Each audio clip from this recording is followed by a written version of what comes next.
హైదరాబాద్ ను health tourism centre గా చేస్తామని అన్నారు సీఎం రేవంత్ రెడ్డి. ఆరోగ్యశ్రీ మొత్తం 10 లక్షలకు పెంచామని, అదే సమయంలో సీఎం రిలీఫ్ ఫండ్ ను ఒక ఏడాదిలో 900 కోట్లు ఇచ్చిన ప్రభుత్వం కూడా తమదే అన్నారు ముఖ్యమంత్రి. తెలంగాణలో వచ్చే రోజుల్లో డిజిటల్ హెల్త్ కార్డులు తెచ్చే యత్నం చేయనున్నామని చెప్పారు ముఖ్యమంత్రి రేవంత్. పేదవాడు కలలో కూడా ఊహించని కార్పొరేట్ రంగ వైద్యాన్ని అత్యంత నిరుపేదకు అందుబాటులోకి తీసుకొచ్చి ఆనాడు 2 లక్షల రూపాయల వరకు రాష్ట్ర ప్రభుత్వం ఉచిత వైద్యాన్ని అందించే పథకాన్ని దేశంలోనే మొట్టమొదట మన తెలుగు రాష్ట్రాలలో డాక్టర్ వైఎస్ రాజశేఖర రెడ్డి గారు ప్రవేశపెట్టారు.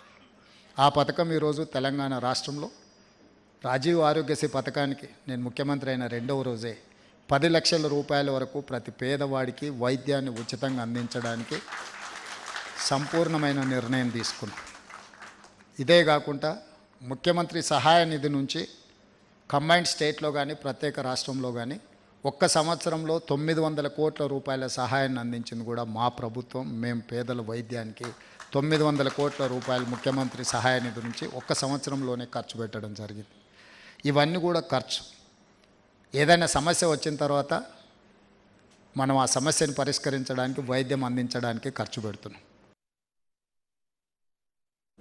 బంజారా హిల్స్ లోని లీలా హోటల్లో ఓఐఐసీ హాస్పిటల్ చైర్మన్ పద్మభూషణ్ అవార్డు గ్రహీత నాగేశ్వర్ రెడ్డి సన్మాన కార్యక్రమంలో పాల్గొన్న సీఎం ఈ వ్యాఖ్యలు చేశారు. ఈ కార్యక్రమంలో మంత్రులు దామోదర్ ఉత్తమ్, శ్రీధర్ రెడ్డి, శాసనమండలి చైర్మన్ గుత్తా, ప్రభుత్వ సలహాదారులు షబ్బీర్ అలీ, ఎమ్మెల్యే వివేక్ వెంకటస్వామి తదితరులు పాల్గొన్నారు.